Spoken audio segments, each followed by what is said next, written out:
Shalom Elohim, salam sejahtera bagi saudara-saudari yang dikasihi dan diberkati Tuhan Yesus Kristus. Shalom Elohim kepada ketiga pribadi ilahi yang esa yang sudah ada di tengah-tengah kita, yaitu Roh Bapa Yahweh, Roh Tuhan Yesus Kristus dan Roh Kudus yang telah berdiam di dalam diri Bapak Iman Lahagu, Bapak Aditya Nugrahanto, dan mempelai ilahi Ibunda Fei. Salam hormat, salam kasih. Saat ini saya mau bersaksi kembali tentang kuasa Tuhan Yesus Kristus yang bekerja di dalam hidup saya di tahun 2017 ketika saya divonis menderita polip serviks.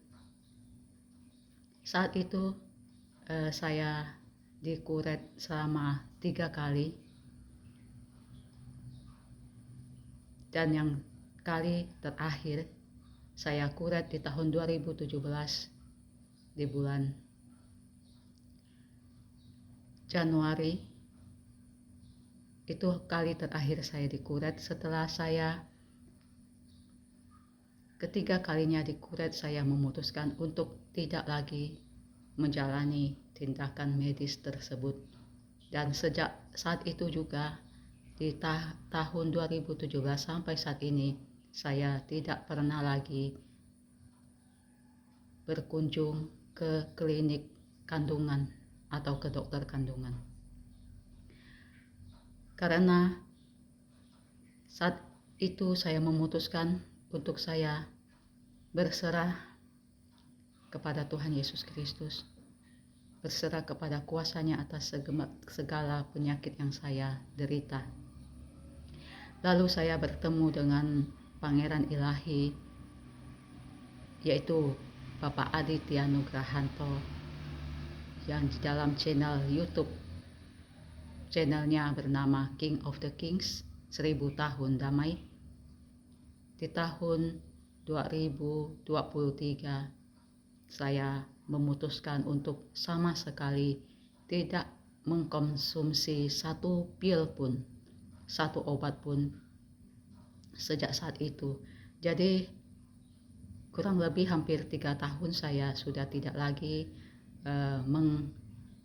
meminum obat-obatan kimia yang berasal dari apotik atau dari toko atau dari rumah sakit. Karena sejak saat itu Tuhan mengajarkan saya untuk mengandalkan Dia sungguh-sungguh dan mengandalkan Dia satu-satunya, yaitu kuasa yang dapat menyembuhkan segala sakit penyakit saya. Meskipun ketika saya sakit, saya seringkali sangat menderita waktu menahan sakit karena harus tidak minum obat, tetapi saya terus mengandalkan kuasa Tuhan.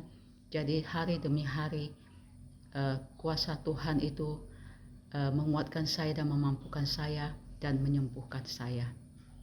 Jadi saya percaya bahwa kuasa Tuhan Yesus Kristus itulah sanggup menyembuhkan sakit polip serviks saya. Dokter kandungan mengatakan bahwa sakit polip serviks itu bukanlah kuret 1, 2, atau 3 kali, bahkan ada yang menjalani hampir 20 kali. Tetapi saya tidak mau dan saya putuskan pernyataan seperti itu dengan iman dan percaya saya kepada Tuhan Yesus Kristus. Jadi inilah pertaruhan iman saya, pertaruhan antara hidup dan mati. Ada satu saudara, orang dekat sekitaran di tempat tinggal saya, mengatakan yang memberikan roh ketakutan dan intimidasi bahwa ada seorang perempuan yang mengalami sakit kanker setelah sembuh belasan tahun, dan itu tumbuh kembali dan saat ini kondisinya sekarat. Orang yang menyampaikan pesan itu termasuk teman saya dan juga suaminya, itu juga teman saya. Bapak-bapak tua itu datang kepada saya, seringkali curhat kepada saya tentang masalah keluarganya. Jadi kalau ada apa-apa, bapak itu suka curhat. saya terus terang sangat risih dengan bapak itu karena dia suka sekali curhat sama saya. Ketika datang ke rumah tak ada suami saya, dia suka curhat, tapi saya terus memberikan kekuatan, motivasi, semangat. Jadi seperti saya itu penasehat itu kepada dia, padahal umurnya itu lebih tua. Jadi kalau ada masalah apa-apa, ada beban yang berat, itu selalu dia curhat sama saya dan selalu saya memberikan nasihat. Dan yang terpenting saya arahkan ke jalan yang lurus. Jadi tidak saya bikin dia melenceng ke sana, ke kanan, ke kiri. Saya katakan apapun penyakit kamu, baik itu kanker atau penyakit apapun derita oleh istrimu, jikalau ada iman, pasti kuasa Tuhan itu sanggup menyembuhkan. Dan jikalau ada iman kepada Tuhan Yesus, ada percaya kepada Tuhan Yesus, maka kita berani pertaruhkan hidup dan mati. Sekalipun tidak sembuh, tetapi tetap beriman kepada Tuhan Yesus. Bukannya kita terus mengandalkan rumah sakit atau obat-obatan, tetapi itu terserah kehendak Bapak atau Ibu. Tidak bisa saya paksakan iman seperti yang telah saya miliki. Saya tidak paksakan. Kalau mau berobat, kalau ada sakit, ya berobat silakan supaya sembuh. Seperti itu. Dan berkali-kali Bapak itu kalau ada masalah selalu datang kepada saya, dan Bapak itu termasuk orang yang sangat bebal karena seringkali saya memberikan kesaksian, dia terus itu bebal dan tidak mau percaya kepada Tuhan. Saya terus sampaikan kesaksian iman bahwa kuasa Tuhan Yesus sudah menyembuhkan sakit polip serviks saya, tapi dia tuh sama sekali tuh tidak mempercayai kesaksian saya.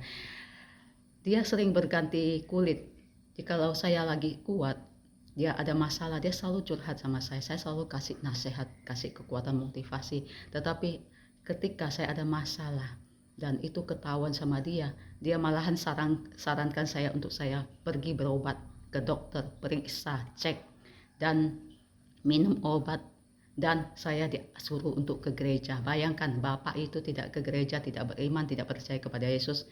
Dia malah berganti kulit ketika saya sedang down, dia berganti kulit saya itu. Tetapi kalau saya sedang kuat, dia ada masalah, dia datang kepada saya bercerita, curhat.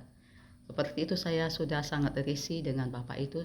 Sesungguhnya saya merasa sangat risih dan roh saya tertawan karena Bapak ini sering menolong kami.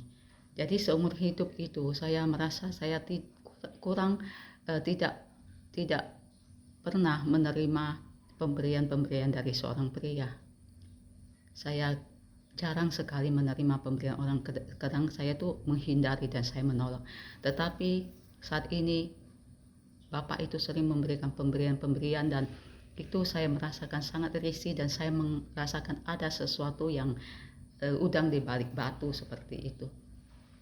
Tetapi saya merasa tertawan karena kadang suami saya itu di dalam keadaan susah. Ketika dia memberi, saya akhirnya terpaksa untuk menerima seperti itu. Dan saya merasa sangat tersiksa dengan keadaan ini. Kemarin saya mau bersaksi kembali tentang kuasa Tuhan Yesus Kristus yang berkuasa sanggup menyembuhkan kita. Pangeran Ilahi telah berkata bahwa hindarilah gedung-gedung bersimbolkan ular itu, baik itu apotek dan rumah sakit.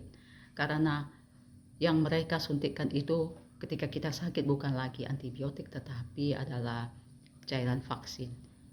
Jadi sebisa mungkin kita hindari. Saya juga secara pribadi menghindari karena saya punya iman dan percaya saya hanya kepada kuasa Tuhan Yesus. Tetapi ada masanya ketika saya tidak berdaya. Waktu mama saya itu masuk ke rumah sakit, saya mengantar mama, saya menjaga dia di sana. Kan kadang keadaannya yang sangat drop, dan ini karena keluarga tidak punya iman seperti iman yang saya miliki. Mereka lebih percaya, mereka masih punya roh dunia yang keterikatan yang sangat kuat. Jadi saya tidak bisa, jadi saya masih membawa mama saya ke rumah sakit. Tetapi untuk saya pribadi, saya sudah sampaikan kepada anak-anak saya dan suami saya, jikalau saya ada penyakit yang mematikan, sangat parah sekalipun, saya katakan kepada mereka untuk tidak membawa saya berobat ke rumah sakit. Inilah pertaruhan iman saya, hidup dan mati, hanya dalam nama Tuhan Yesus Kristus. Saya mau bersaksi kemarin, bukan kemarin ya, beberapa waktu yang lalu itu saya sakit panas dalam, ya karena Imlek, ya makan ini makan itu, banyak cemil ini cemil itu, jadi saya tuh panas dalam dan dari atas kepala saya sakit ke badan saya, punggung saya, ke belakang badan saya itu sakit sekali. Saya menahan sakit itu berhari-hari karena saya tidak mau mengganggu suami saya, karena suami saya sudah mulai bekerja sangat lelah, kupas kelapa. Itu karena usianya yang sudah tua, jadi kerjaan itu sekarang tuh terasa sangat berat bagi dia. Tapi terpaksa waktu jam 2 malam itu saya bangunkan dia karena saya sudah tidak tahan lagi dengan sakit itu. Suami saya suruh dia kerok, saya suruh dia cubit di belakang leher saya ini, dan ketika tangannya menyentuh kepala dan badan saya itu sakitnya saya sampai gemetaran, itu sakit sekali. Dan memang saya sakit itu faktor karena makanan yang saya makan. Tetapi setelah saya dikerok, setelah saya dipijit, besok dan besoknya lagi saya sehat dan saya sembuh sampai saat ini. Saya mengucap syukur kepada Tuhan, karena untuk mengandalkan Tuhan itu sungguh-sungguh dan percaya beriman kepada Dia, itu hanyalah karena kasih karunia Tuhan yang diberikan kepada kita, hanya oleh karena Roh Tuhan yang memberikan iman kepada kita untuk kita tetap percaya dan kita tetap setia kepada Tuhan. Itu bukan karena kuat dan gagah saya, tetapi karena kuasa Tuhan. Jadi hampir 3 tahun saya tidak lagi meminum obat-obatan kimiawi. Itu Bapak itu meragukan kesaksian saya. Jadi kalau saya bersaksi tentang kuasa Tuhan menyembuhkan saya, kuasa Yesus dapat sembuhkan, bahwa saya sudah tidak pernah minum obat. Tapi setiap kali dia datang, kalau saya sakit, dia selalu suruh saya untuk minum obat. Dan Bapak itu betapa bebalnya dia itu, sering berganti kulit, tidak mau percaya Tuhan, tidak mau berdoa, tidak mau baca firman Tuhan, tetapi hanya terus-terusan mengandalkan saya. Jadi saya sangat risih dan jiwa saya sangat tersiksa. Tetapi saya serahkan semuanya kepada Tuhan untuk saya tetap bersikap baik dengan Bapak itu. Saya merasa ada udang di balik batu, dan ya saya merasa sangat risih jika sering kali berduaan untuk bercerita seperti konseling seperti itu, dan saya merasa Bapak itu sedikit mesum. Itu istilah yang saya dapatkan selama bulan-bulan bahkan bertahun-tahun. Saya terus saja mengeluhkan perilaku Bapak ini, dan saya ambil satu kata itu, Bapak itu mesum, seperti itu. Ya terpuja nama Tuhan, inilah kesaksian saya. Hanyalah kuasa Tuhan Yesus Kristus yang memampukan kita untuk bertahan di dalam keadaan kita, baik itu sakit, baik itu sehat. Hanya Tuhanlah yang memberikan kita belas kasihan, sebab Roh Tuhanlah yang memberikan kita kehidupan sampai hari ini. Untuk percaya beriman kepada Tuhan Yesus Kristus itulah tidaklah gampang, tidak semudah membalikkan telapak tangan, tetapi karena hati kita mau berserah dan percaya kepada Tuhan, hanya oleh karena belas kasihan, kemurahan dan anugerah Tuhan bagi kita semua. Tuhan Yesus memberkati dan menyertai kita semua, saudara-saudari di mana saja berada, sampai kesudahan zaman. Amin, haleluya, amin.